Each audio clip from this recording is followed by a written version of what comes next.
Aliens exist and President Trump knows about it. That's according to Israel's former space security chief. In an interview with an Israeli newspaper, he said the aliens have been waiting until today for humanity to develop and reach a stage where we will understand in general what space and spaceships are. NBC News chief global correspondent Bill Neely explains this one. Hi, Alison. Well, this is quite a story, and it comes from the man who headed Israel's space security program for nearly 30 years. Chaim Eshed is making the extraordinary claim that the United States and Israel have been in contact with a group of aliens for years, not immigrants, but extraterrestrials. He has called them the Galactic Federation of Aliens, and he says President Trump is aware of the existence of these aliens and had been on the verge of revealing their secrets, he claims, but was asked not to do so by the Federation in order to prevent what he calls mass hysteria. Well, the retired general says the US and Israel have kept it from the public because, quotes, humanity isn't ready and the aliens don't want to reveal themselves until humanity can evolve, he says, and understand what space really is. Well, the good news is that he claims an agreement has been reached between the US government and the aliens, a contract to do experiments here. There's also, he says, a secret underground base on Mars where there are American and alien representatives. Now, this former head of a branch of Israel's defense ministry is 87. He was very well respected, at least until now. And he said all this in an interview with an Israeli newspaper in Hebrew, but it's really taken off after parts of it were published in English by the Jerusalem Post today. He says he's come forward now in the hope that his news will be accepted as true. He notes that if he'd made these claims 5 years ago, he would have been hospitalized, but now he says, I've got nothing to lose. Well, so far, President Trump has not tweeted about this, though remember a year ago, he did set up the Space Force as the fifth branch of the US Armed Forces. Well, we did ask the White House, the Department of Defense and Israeli officials to comment. So far, they have not responded to the NBC News request, and I wonder if they ever will.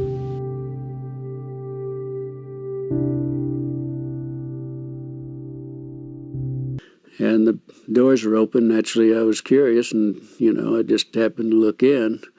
That's when I saw some debris that looked like parts of a plane or something that they hadn't had a crash.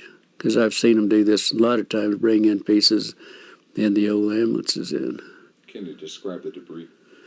Yeah, I noticed in two of the ambulances there was some debris that was probably 2.5 to 3 feet long and probably high, that was propped up on the side of the ambulance there.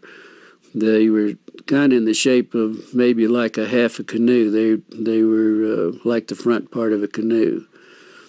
And, it looked like it might be aluminum, but it looked more like the metal looked more like stainless steel that had been heated. It was blue, kind of a bluish tint to it. What was odd about it, it looked like around the curved part in the front of the canoe, there was some designs or something that kind of reminded me of maybe some Egyptian signs or whatever. Well, we, both ordered. I'm not sure, remember what we ordered, but it was just a light lunch. But she was so upset. She looked like she was, in shock, is what she really talked like and looked like. And she said, I said, well, I was just curious. The only reason I want to talk to you was curious on what happened.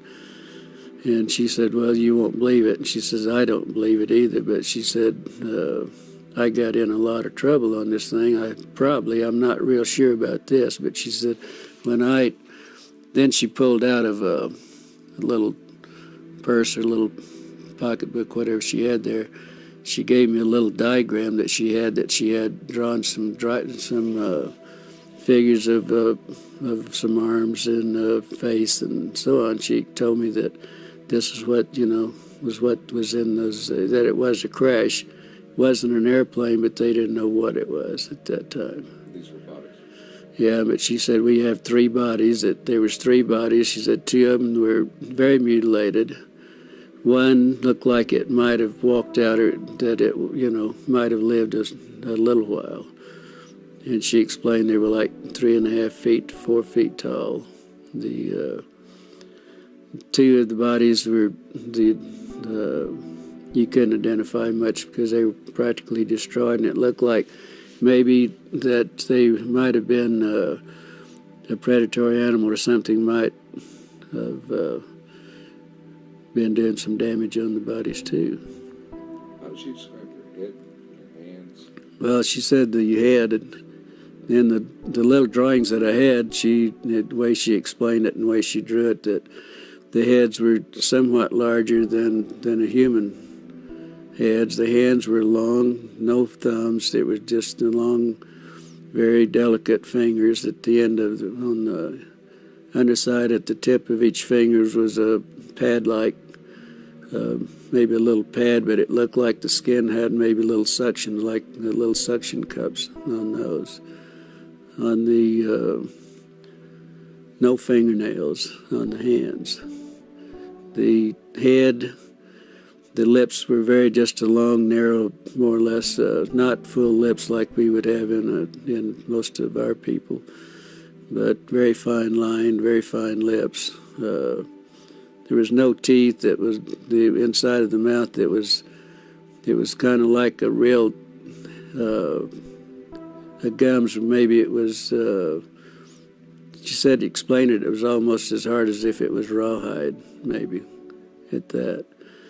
The ears, there was only 2 small orifices on each side of the head with looked like a couple of small lobes that might, some way that might cover both of those. But there was not a protruding ear. And also that the nose, there was only 2 small orifices in the nose. There was really no nose that was convex. It was all just flush with the face. Was she emotional about all this? Very much so. Very emotional. She would have to stop and drink water every once in a while, and also she never touched a meal. All the time we were talking in an hour and a half that we were there, she never touched her meal. Any other demonstrations of emotion? Indications of how she was upset? Well, just, every once in a while she'd go like this, and wringing her hands, and she said it was the most horrible. I've never been so horrified in my life. I've never seen anything so gruesome in my life. I've never smelt anything that smelt worse in my life. And she told me that when I saw her, she was leaving the room to go to the bathroom because she was deathly ill and was going to throw up.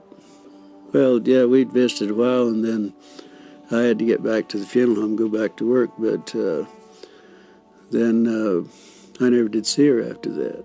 And I called out the next day to see how she was feeling, and they told me that she wasn't available. Then I wouldn't be available that day. I called the next day, and they told me that she'd been transferred. And it was rather odd because she'd only been at the base less than 3 months. That was her on commission less than 3 months, and that was her first assignment. So it was rather odd that she would be transferred out, within 3 months. Then about 2 weeks, probably 2 weeks, at least 2 weeks. Could have been a little longer, but I know it was at least 2 weeks. I got a letter addressed to me at Glendinness at the Ballard Funeral Home. With she didn't sign. It didn't have any returned address or anything on it, but inside of the letter, there was just a note. She said, "I don't have time to write. I will write later. This is my APO number," and that was the extent of it. So then I wrote back to her and asked her more or less how she was feeling and why the sudden transfer, and I hoped that she wasn't in any trouble. It was just a short note. I really didn't go into a lot of detail or anything. Then probably 3 weeks or probably a month after that, then I got the letter that I had mailed to her. It was returned. It was stamped return. And also it's in red printing it said deceased. And that's the last time I ever heard anything about it. Very good time to leave because I'm going to say something horrible. Well, the main thing I want to say is perhaps human civilization is coming to an end. I said perhaps. There's nothing certain really in this area. That's the gist of what I'm going to talk this evening. Let me start with talking about Dr. David Jacobs, who is an abduction researcher in the United States. He made two arguments, very important arguments, in relation to alien abduction. The first one is the primary purpose of abduction is to produce hybrids, human-alien hybrids.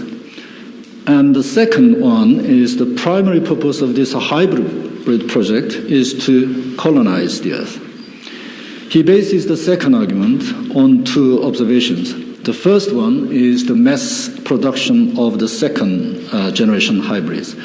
Aliens produce hybrids not only between themselves and humans, but also between these alien-human hybrids and humans. I can't move. You can't move. You don't have any control over what's happening to you. No.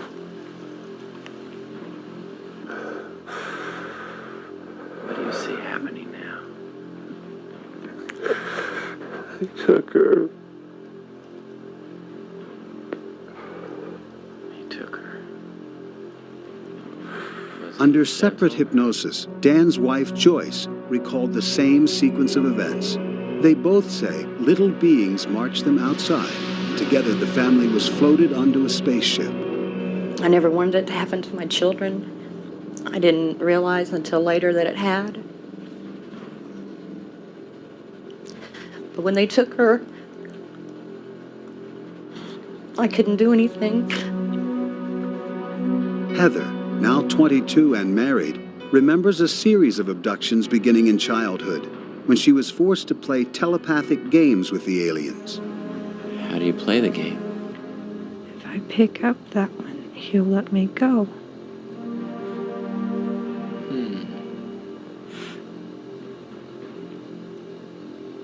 What are you feeling? I want to go home. What does he tell you about that? If I pick it up, he'll let me go. The Aarons family believes alien kidnappers have not only intruded in the lives of their children, but are now visiting one of their grandchildren. He calls them his little buddies that come in his room and play. He said he wanted to watch the ship leave. I'm not going to tell him that it's not real because it is real. Skeptics would say that Dan, Joyce, and Heather could have constructed their stories together before hypnosis. But then they'd have to know how to answer the trick questions and the leading suggestions which I provide. Plus, there are many details they wouldn't know about that we would be looking for as markers for truthfulness and reliability with other abduction data. Help me welcome Paul Christopher.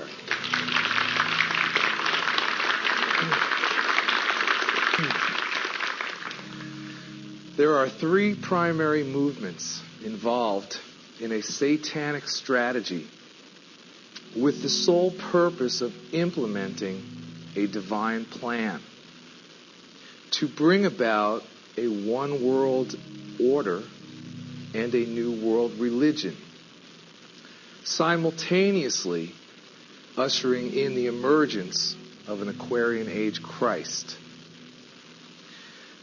Now, the first of these primary movements is the occult, or the practice of the occult sciences. And the occult has been with us since God created Adam and Eve, since Lucifer and 1/3 of God's angels were cast out of heaven. And God forbids us to dabble in the occult in Deuteronomy 18, because this leads to this doorway into the demonic realm.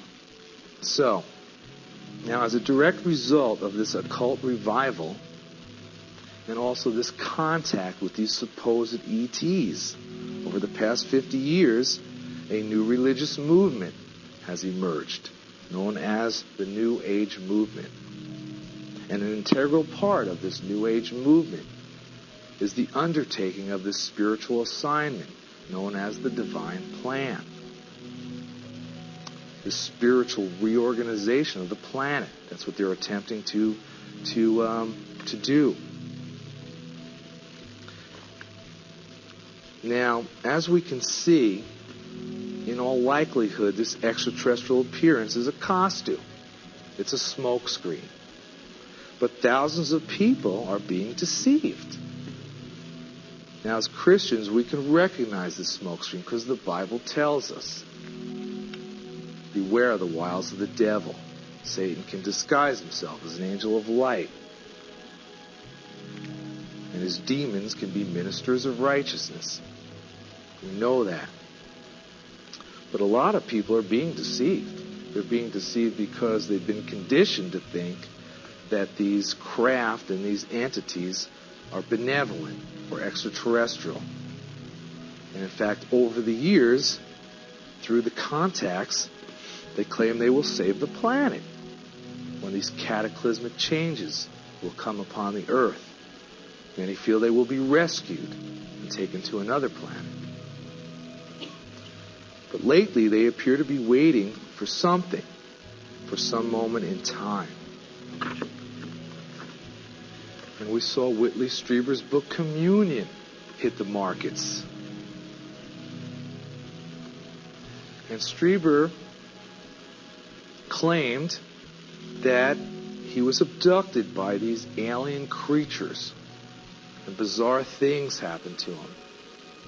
Sinister experience. He even admits in his book that he believed these beings were demons or could have been demons.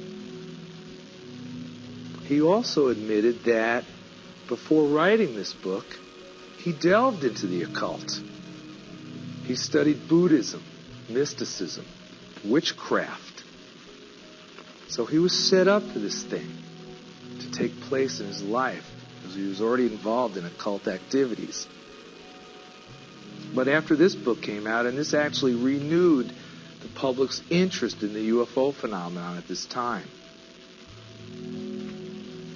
But other claims of alien abductions emerged. Thousands of people claimed that they were having similar experiences with abductions, being taken against their will into spaceships. Weird things were going on, medical experiments, sexual activity. They often claimed that a light would come through their bedroom window, and they would see figures in this light. And oftentimes, they claimed that they saw animals in this light. Wolves, monkeys, owls. Even Whitley Strieber claimed that he saw an owl in this light. Others reported seeing angels or devils in this light. Then these animals or spiritual beings turned into these gray, humanoid, alien beings. Now, interestingly, if you study the Middle Ages, the practice of demonology was prevalent during this time. In fact, ancient families regularly practiced magic with the intention of conjuring these demons. In fact, these ancient families, in all likelihood, are the ones involved in these occult secret societies, the Freemasons, the Illuminati. And oftentimes, or what occurred when they conjured these demons, is they attached these demons to their children. So demonology became generational, and it always has been generational. But we can see evidence of this during the Middle Ages. Members of the same family are inhabited by demons for generations. This is what went on. These demons even had distinct names. And they manifested into different physical forms. And this list is some of the forms that they manifested into. And you can see they appeared as angels or spiritual beings. They appeared as humans. They appeared as animals. They appeared as birds. They appeared as all sorts of creatures with claws and fangs even. So they could take on any... I am Clark C. McClellan, former SCO, spacecraft operator, at the Kennedy Space Center in Florida and Cape Canaveral. I was there from 1958 to 1992, a lot of years. While I was there, and I'm still counting the missions, I have witnessed and I have helped launch 881 missions so far. I may hold the record for that as an individual from those two bases. While I was at the Kennedy Space Center, I was the unit director for the National Investigations Committee of Aerial Phenomena in Washington, D.C. Major Donald Kehoe was my director. He assigned me to that position at the Cape and at KSC. I interviewed and talked with many astronauts about their UFO experiences and alien contacts. When I was there, on one of my mission assignments, I observed an 8 to 9 foot tall entity. I will not call it an alien because I can't prove that. But 8 to 9 foot tall anything inside the space shuttle that was built for only people 6 foot or under is something to question. I did see an alien craft hovering behind the space shuttle OMS pods. That's the area of their main engines in the rear. My friend in California, who has passed away now, contacted me and told me that he had another person that observed an 8 to 9 foot tall entity during another mission of a space shuttle. It was in the crew compartment. The crew compartment? Yes. I talked to this witness. He said that the entity was hunching over, bending over in order to not hit its head on the ceiling. And I thought, my God, 2 such cases like this, how can anyone hide it? He said, I don't know. I'm protecting him and his name because I don't want him to lose his retirement like I did. Should we be worried about this? Well, we are concerned about it. As the ranking member of Terrorism and Counterintelligence, we have questions. It comes down to some of the new infrared radar systems that we're putting on some of our new jets are detecting some things out there. We call them unidentified aerial threats, and that's something that we're looking at. Our UAPs is what we call it. We want to know the information, and that's why it's important that we take a look at this. So this has been going on an awfully long time. There's a lot of data the government has stored about this. Most of it, I think, is still classified. But there must be theories about what these objects are, what these aircraft are. What's the most plausible theory, do you think? Well, what we don't know for sure. Obviously, what we do know is the question that we're wanting to get to is this something that's a defense mechanism from another country? We do know that China is looking at hypersonic missiles. That's 25,000 kilometers, or to break it down into our language, that's getting from D.C., where I'm at, to L.A. in about 9 minutes. We don't know that the nuclear warheads can be attached to those. Is it something like that, or is it something more? We don't know, but I feel like it's something that we must take a look at, and that's why we've written Secretary Spencer of the Navy. Is there any indication that you're aware of that these sightings are foreign aircraft, Russian or Chinese aircraft? We don't know. We have no evidence to support that. We do know there's something that's traveling at that speed of what we call hypersonic now, which is a Mach 4 or 5, not to get too technical. That is something that we want to know. Is this something that another defense system in another country is more advanced, or is it something else? We're not trying to spook people out, but the AATIP, which is basically a program that the government monitors this, was to close down in 2017. So part of my question, Tucker, is it really closed down? Are we still spending resources, or is there more documentation that this program is still being able to file somewhere? That's something that we need to know, even if it's just for defense purposes alone. We spoke to a government employee who has worked on this issue who said that the U.S. government has wreckage from one of these aircraft. Do you know anything about that? We don't know, but that's one of the 4 questions that we are asking. Is there evidence being held somewhere? Not to get too spooky once again, but if there is evidence, I believe it's important for people, specifically in my position as the ranking member of Terrorism and Counterintelligence, we need to know what this is. The initial encounters, I was in my barracks in May of 1965, and at night the American generals with 3 and 4 stars would come through with their alien counterparts, the alien generals, because the Tall White Society is structured very similar to ours. And when they came through, you know, I thought I was nuts. I thought I was dreaming, you know. When I was sent to Indian Springs, I was never given a briefing. No one ever came to me and said, this is what you're facing. No one ever came to me and said, you're part of a project, and had me sign a piece of paper. No one ever came to me and said, the aliens would like to tell you something. The aliens never wanted to tell me anything. They were perfectly fine. I was an enlisted man. It was perfectly fine with everybody if I was never told.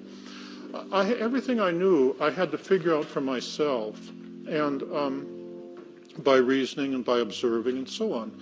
As a weather observer, I was never part of a specific project. I was never helping design an airplane. However, you'll see in Book 3, in the appendix, since I have a master's degree in physics, I have published Hall photon theory. I believe I understand the physics of how their craft works, and we'll get to that in a later slide. But meeting them was a very emotional experience. They are naturally as afraid of us as we are of them. Some nights after I got used to the idea that they were real and that they would come around with the men, women, and children, because they have men, women, and children just as we do. And once I got used to that, then it was kind of their turn to be afraid. I remember one night, there were many nights, but one night, for example, after the deep space had arrived at sundown on the night of the full moon as usual, and this was about August 1966 in there. And the tall white guards who were experienced had brought a group of new arrivals down to show them me, what a human looks like. And I know I'm the test human. I'm an enlisted man. If anything goes wrong, they can just cut me down and we haven't missed anything, you know. And the new arrivals have to get used to talking to a human before they can be introduced to quality folk like generals and scientists, you know. So take them out, and if anything goes wrong, well, we'll just cut down Charlie, you know. But nobody's told me that.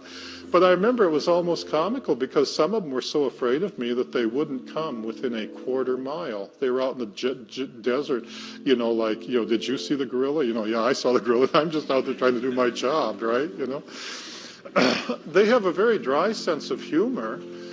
When you get to know them, they don't have contact sports like we do because they don't have the bodies for it. If they break an arm, it takes their arm 10 times longer to heal up than it does ours.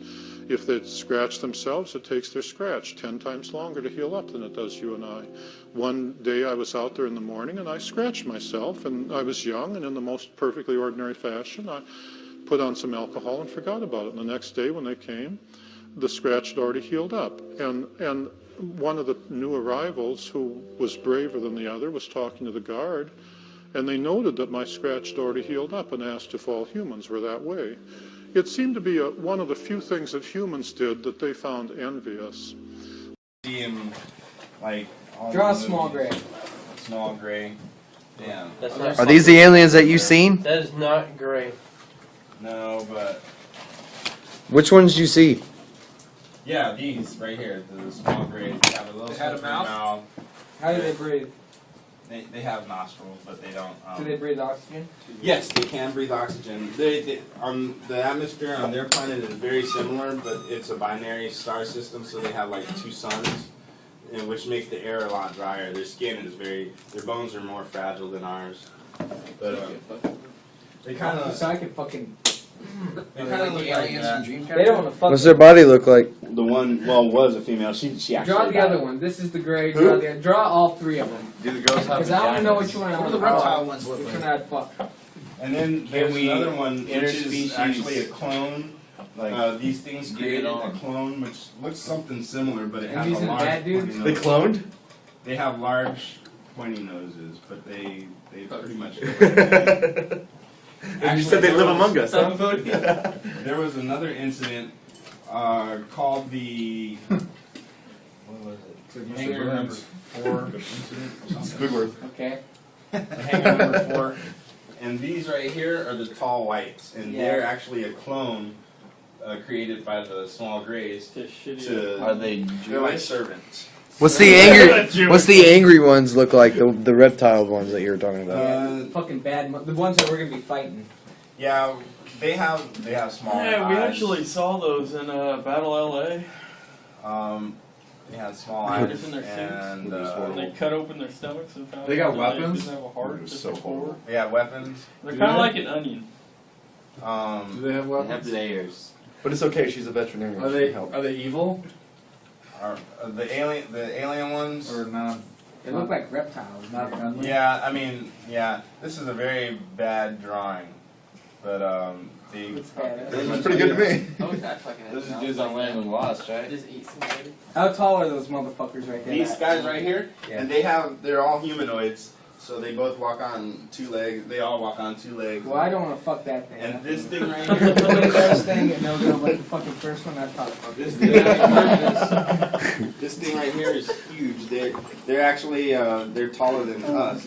They stand about 6 foot something on an average to 7 foot. Are they like 230? They're huge. I don't know, but They're gonna fuck me the up. one image that I have seen of them, they're huge. Like they have very strong build. Like, But their bones are fragile. no, not those. This is going on Small- America's small. Funniest Home Videos. Well, what's up with the fucking big dudes? Like, what's their fucking planet like? Yeah. This guy? Yeah. I don't know, but they. How do they react? Can they breathe oxygen too? These, yes, but these and these had a large war. Okay, who won? These guys, well, no, these guys won. They almost wiped these out, but They had a soft spot. So we should be more worried but about their the blue planet ones. was destroyed, so they had to go to Serpo. Well, this guy's got a fucking bunch of motherfucking clones. So. How do you know that there was an alien war? Because EVE1 said so. I actually watched Star Wars. What the fuck is EVE1? We support. We exchanged the motherfucking. We did like a foreign exchange program. Yeah, we exchanged some humans for some fucking aliens. They took us back to their fucking planet. They and took they 12 of us. you. If you go online and look at under the Majestic 12, and actually, so President who was it?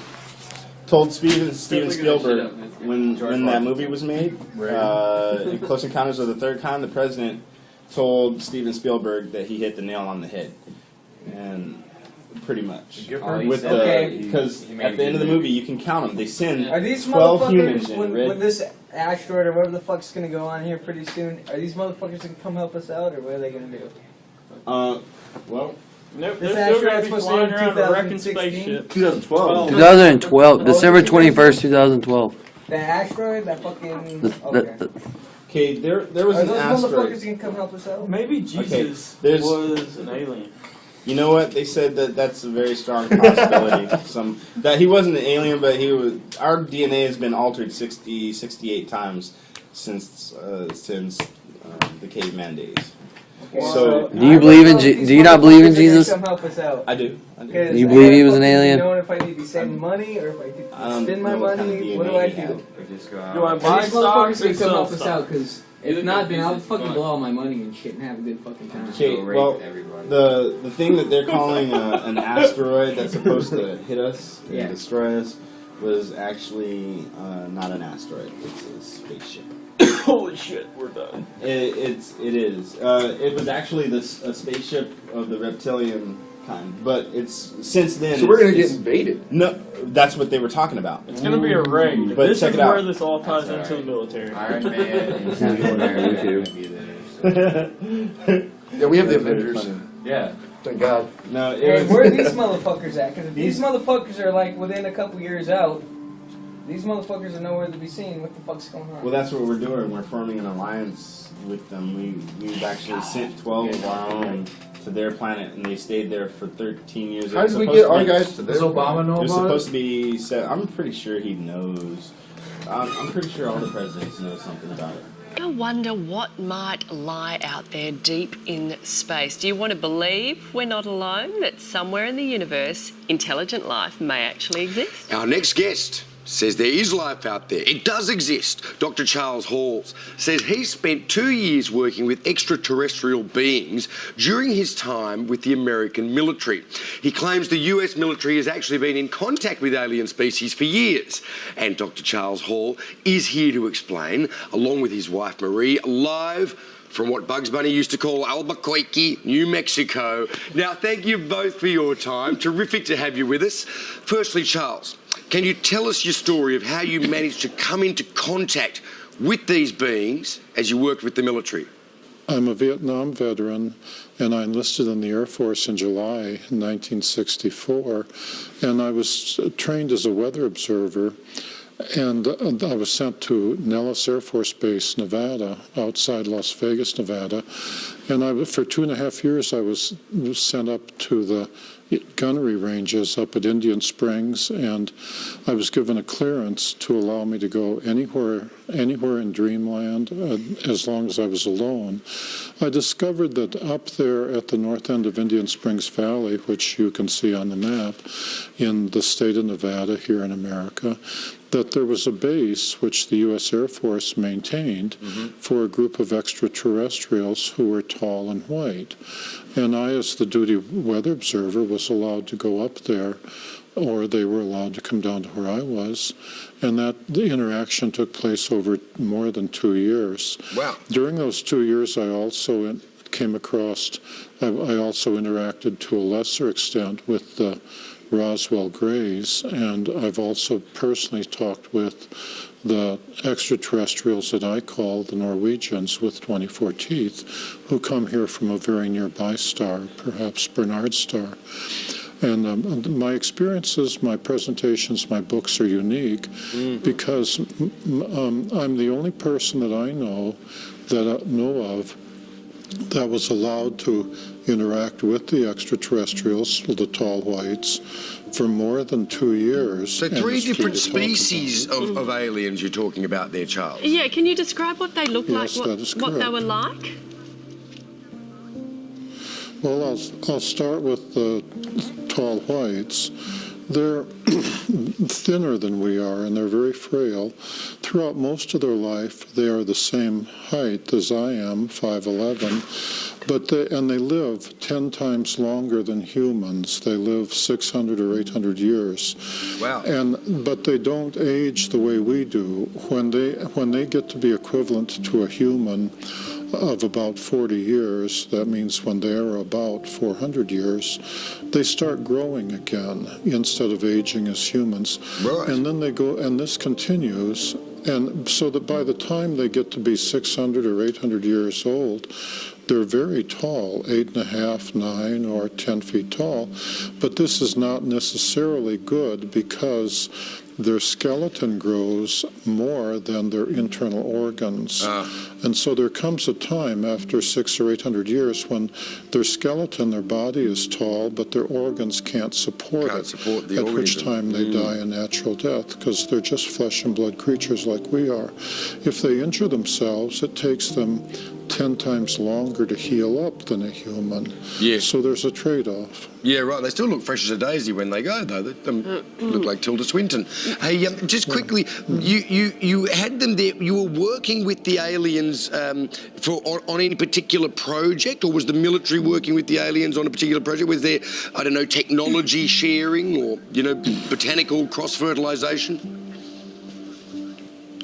The U.S. Air Force, and I'm speaking of the mid-1960s, was willing to give them anything they asked for. When I first met them, I was very afraid of them, and every human I met when you come across them out in the desert was naturally very afraid of them, and they were even more afraid of us. It's like running into a gorilla in the wild where the gorilla is on his home ground.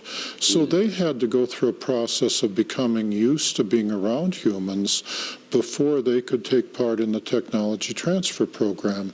I, as the weather observer, was the test human. As an enlisted man, I was expendable. You know, Sure. I was one they send out there and Always say, the weather guy. practice talking to Charlie. And Marie, let's bring you in. You've never seen these things for yourself. Are you a believer? Because probably a lot of people watching this morning are going to think, I don't believe him. It's ridiculous. How could it be possible?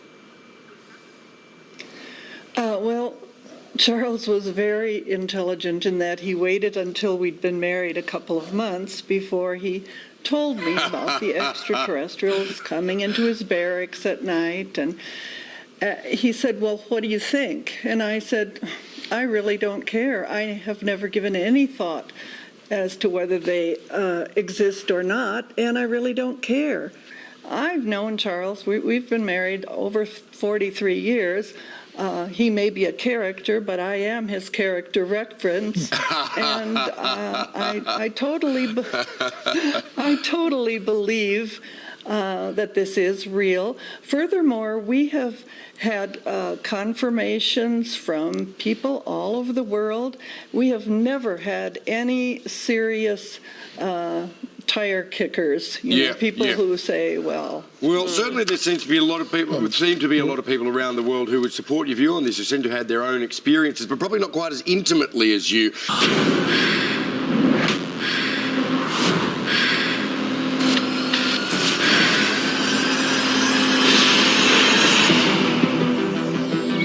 Greetings, citizens of Earth. My people have developed technologies which allow us to throw off our physical forms and travel great distances in the blink of an eye. We are in dialogue with your leaders to help the human race survive its infancy, for we believe in you. We are helping your scientists find cures for diseases which afflict your bodies, and helping you to preserve your planet's most precious resources. Many among us wage peace, and one day, with our help, war may be a thing of the past. Our army is 1 billion strong and growing. Together, we are shaping the future of humankind.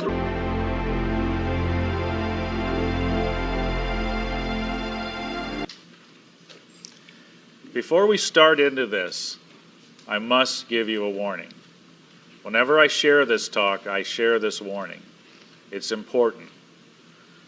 The following information may change your preconceived notions of the alien abduction experience. The following is an excerpt taken directly from the transcript of Mr. D's interview. I thought I was having a satanic experience, that the devil had gotten a hold of me and had shoved a pole up my rectum and was holding me up in the air. So helpless, I couldn't do anything. I said, Jesus, Jesus, help me, or Jesus, Jesus, Jesus. When I did, there was a feeling or a sound or something that either my words that I had thought or the words that I had tried to say or whatever had hurt whatever was holding me up in the air on this pole. And I felt like it was withdrawn and I fell.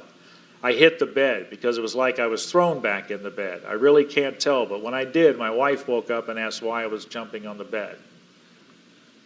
Typical type of experience. I hear this many times, you know, same scenarios.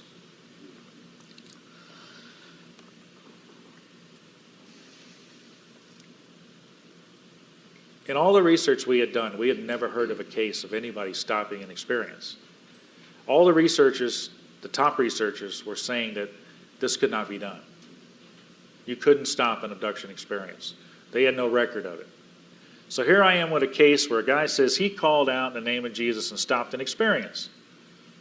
Was this one case unusual? But I knew I had something powerful. When God showed me to go back and look at this video, I knew this was something unique. And if I could confirm that it wasn't just unique in that one case, then this could be absolutely huge in the UFO community. I contacted these top researchers in the country. I said, guys, I've got a case here. I don't know what to make of it. I shared them the case. Each time I did, they asked, can we go off the record? And I said, sure. I can't tell you their names, but I can tell you what they said.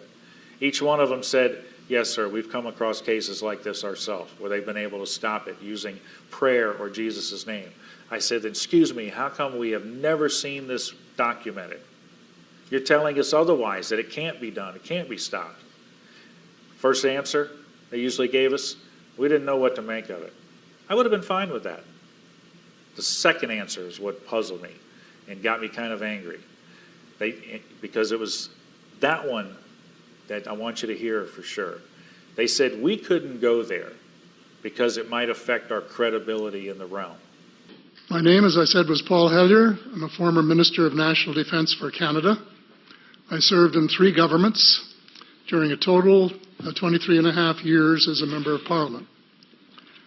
Although as Minister of National Defence, I had sighting reports of UFOs.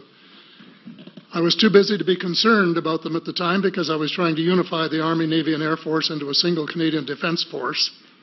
And that itself was a kind of battle to the finish. So this was not high on my agenda.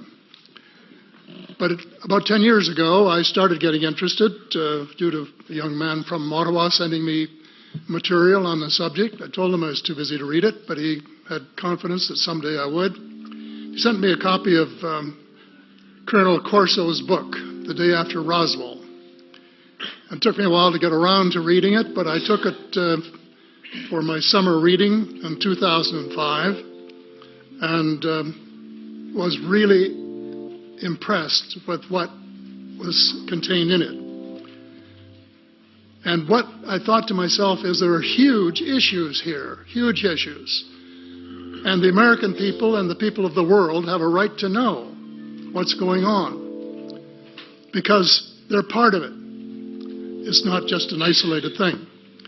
And so after confirming the contents of the book with a retired United States Air Force general, I accepted the invitation of Victor Viggiani, who's over here somewhere, and his cohort, Mike Bird, to speak to a symposium at the University of Toronto. And I said, UFOs are as real as the airplanes flying overhead.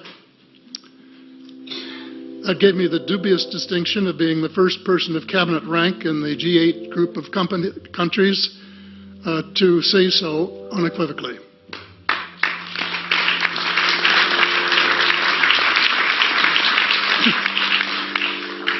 Since then, I've learned a lot from many sources, including a number of the fantastic witnesses that we have heard these last 4 days. They were so outstanding, I was just really blown away with them, the amount of information that was available. And I appreciate every single one of them. But because I'm not a ufologist, I'm a politician, there are only a few things that I want to add in that particular realm. First is that about in the 1960s sometime, there was a flotilla of UFOs headed south that crossed into NATO territory in Europe.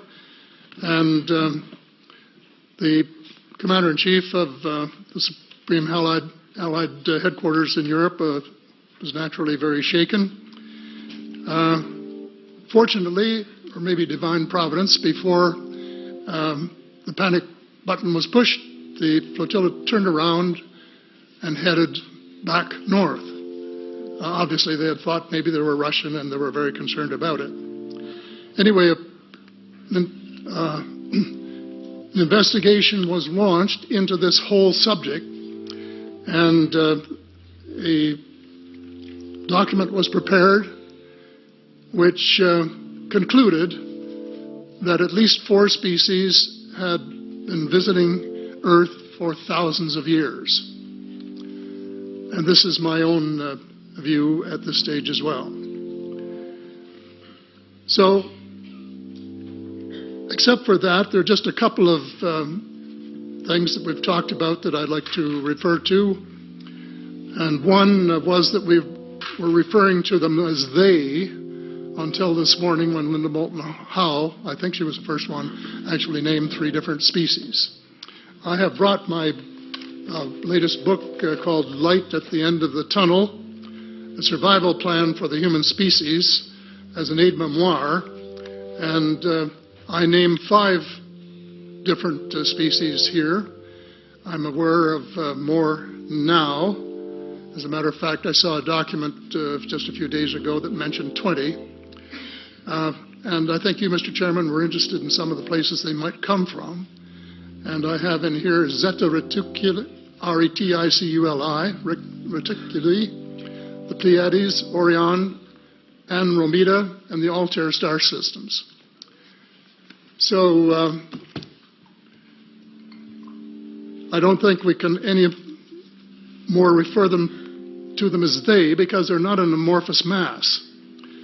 They are different species and consequently may have different agendas. I don't think we can say that they all have the same agenda any more than we could say that the United States, China, and Russia had the same agenda. Our real interests may be very similar, but as of now, our perceived interests are still quite far apart.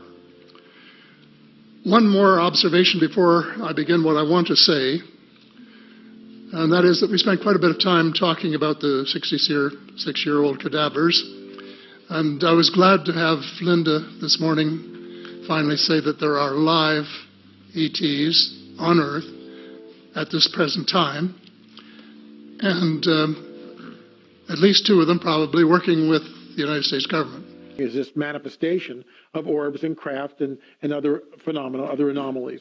Meanwhile, shows like the History Channel's Ancient Aliens program is promulgating what I call the coming great deception. They're saying that ET created all life on this planet, that they genetically manipulated all life on this planet, that they started the world's civilizations and religions, and now are coming back at this critical juncture in human history. And then, of course, there are plans to create a mock alien invasion. I have talked briefly on the radio for Prophecy Club about the flying saucers. Somebody very high up in the New World Order, who was brought to Christ by a close friend of mine, has talked about piloting the flying saucers.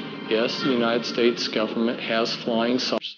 He considered that the beings that were co-piloting these flying saucers were aliens. He took a second look and realized these were demons. I could go on. The bottom line is I have concluded that there are no good aliens. The aliens are demons, and we've got a mixture going on of demons and flesh and blood, and we've also got other genetic experiments. Fresh pickings from the political grapevine. Our top story today was Iran taunting the U.S. over the sanctions negotiations. Now an Iranian news agency is making some other accusations about the U.S., and they're interesting. The Washington Post writes FARS, which describes itself as Iran's leading independent news agency, claims documents leaked by Edward Snowden provide, quote, incontrovertible proof that an alien or extraterrestrial intelligence agenda is driving U.S. domestic and international policy. The more we study the evidence that is being assembled all over the earth, the more inescapable the conclusion that man had best prepare himself for the greatest event in human history. During our first mission to the moon, Mission Control recorded the following broadcast of strange noises that were heard on the Apollo 11 spacecraft.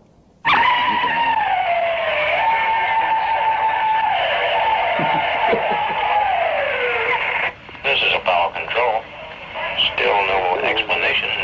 The weird noises emanating from Apollo 11, if indeed it is Apollo 11. Perhaps we'll all shake out later in the mission as to what these strange noises are.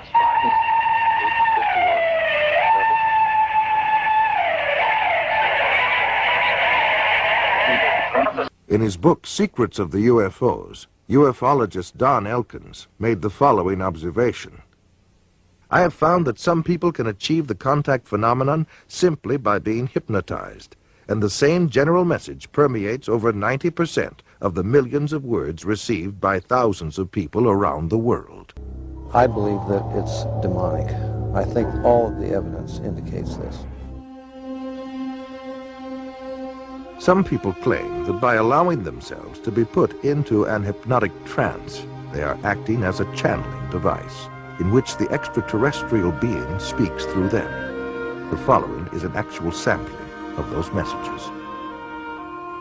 We come from the Interplanetary Confederation of Solar Systems, and our purpose is to aid our brother man on the planet Earth as the new age dawns.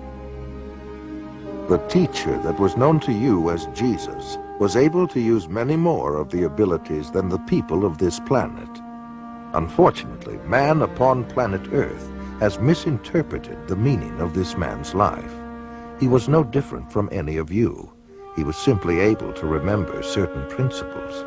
These principles may be realized by anyone at any time. It is only necessary that you avail yourself to our contact through meditation in order to begin to re-realize that which is rightfully yours. UFO researcher John Weldon then offers this question. How credible is it to think that literally thousands of genuine extraterrestrials would fly millions of light years simply to teach New Age philosophy, deny Christianity, and support the occult? And why would the entities actually possess and inhabit people just like demons do if they were really advanced extraterrestrials? Dr. Pierre Guérin, an eminent scientist associated with the French National Council for Scientific Research, concludes that UFO behavior is more akin to magic than to physics as we know it, and that modern UFO nuts and the demons of past days are probably identical. You can literally hypnotize a person, tell them that there's a cat in their lap, they will see it, they will hear it, purr, they will pet it and feel it. It's not physically there. You tell the cat to scratch them, you know, and bring them out of it. There are scratch marks on their cheek. A non-physical object, under the right conditions, can leave physical evidence. I think it's demonic. It's a spiritual power of some kind for which there is no physical explanation. You can't explain it with the laws of chemistry and physics as we know it. In 1969, the United States Printing Office issued a 400-page publication entitled UFOs and Related Subjects, an Annotated Bibliography. The author was the senior bibliographer for the Library of Congress, Ms. Lynn E. Cateau. During her research, she read over 1,000 articles, books, and other literature. She summarizes her findings in the preface of the bibliography. A large part of the available UFO literature is closely linked with mysticism and the metaphysical. It deals with subjects like mental telepathy, automatic writing, and invisible entities, as well as phenomena like poltergeist manifestations and possession. Many of the UFO reports now being published in the popular press recount alleged incidents that are strikingly similar to demonic possession and psychic phenomenon that have long been known to theologians and parapsychologists. This document was compiled for the United States Air Force and is now in the Library of Congress. Dr. Jacques Vallée has addressed the United Nations on UFOs and was the model for Lacombe in Steven Spielberg's Close Encounters of the Third Kind. He is the author of 8 books on UFOs and has been widely recognized as the premier investigating scientist in the realm of UFO research. In his book, Messengers of Deception, Vallée says, an impressive parallel can be made between UFO occupants and the popular conception of demons. And in his book, Confrontations, he writes, the medical examinations to which abductees are said to be subjected, often accompanied by sadistic sexual manipulation, is reminiscent of the medieval tales of encounters with demons. He also made this statement, I believe that when we speak of UFO sightings as instances of space visitations, we are looking at the phenomenon on the wrong level. We are not dealing with successive waves of visitations from space. We are dealing with a control system. And he states, UFOs are the means through which man's concepts are being rearranged. They are engaging in a worldwide enterprise of subliminal seduction. Jacques Vallée, at least at that time when he wrote that book, was an agnostic. Interesting that he comes to basically the same conclusions I do as a Christian from my research. And he said about UFOs, they're real, but they're not physical. They're messengers of deception. And this was based on his research of about 20 years. They seem to be psychologically preparing, setting us up for some ultimate delusion that is too horrible even to imagine as yet. I would agree with that. At least 40 cities around the world now have these vessels hovering over them. London. Okay, the picture is breaking up, but you can see a craft there. This is a momentous day. We're delighted to meet you. But we need your help. We're far from home. Et nous avons besoin d'eau et de minéraux pour survivre. Ces éléments sont facilement disponibles e abundants sur la Terre. Em troca, nós estamos prontos a divulgar nossa tecnologia avançada com vocês. A tecnologia التي تساعد على إزراء حياتكم في كل المجالات. After we've replenished ourselves and shared with you what we can, we will leave you, hopefully better than we found you. We look forward to getting to know our new friends. There will be more communication with your world's leaders in the hours to come. Until then, we are of peace. We're one united people.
In a world without fear. This is what I always hoped it would be. They're watching us all the time. They're controlling the way we think. He said that they're here to help us. The Earth has a new destiny.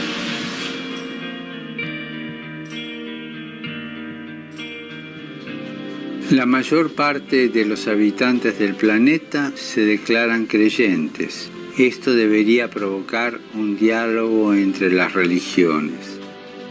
No debemos dejar de orar por él y colaborar con quienes piensan distinto. Confío en Buda. Creo en Dios. Creo en Jesucristo. Creo en Dios, Alá.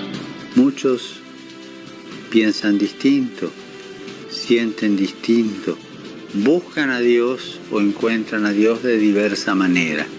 En esta multitud, en este abanico de religiones, hay una sola certeza que tenemos para todos. Todos somos hijos de Dios. Creo en el amor. Creo en el amor. Creo en el amor. Creo en el amor. Confío en vos para difundir mi petición de este mes. Que el diálogo sincero entre hombres y mujeres de diversas religiones conlleve frutos de paz y justicia. Welcome to the golden age of man. We're one united people.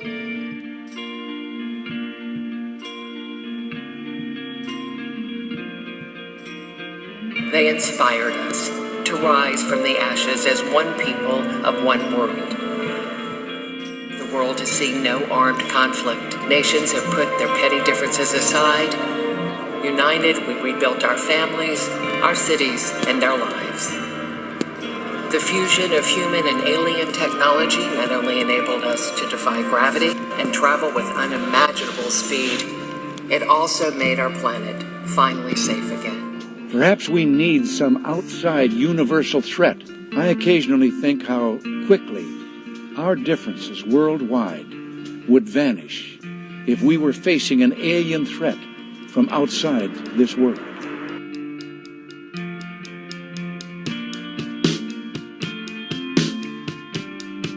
He said, it's like when you go to heaven that your mind is transformed and you instantly have the mind of Jesus. You instantly have powers and you have abilities and things. He said, well, then I asked the rock and roll dude. He said Jesus, but he said the rock and roll dude.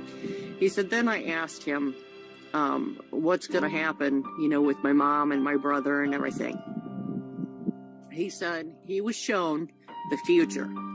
He said he was shown that there was going to be a World War III that was going to take place on the earth. He said, Mom, he said, people think they're going to have to worry about World War III. He said, that's not what people have to worry about, Mom. He said, there's something bad and evil coming.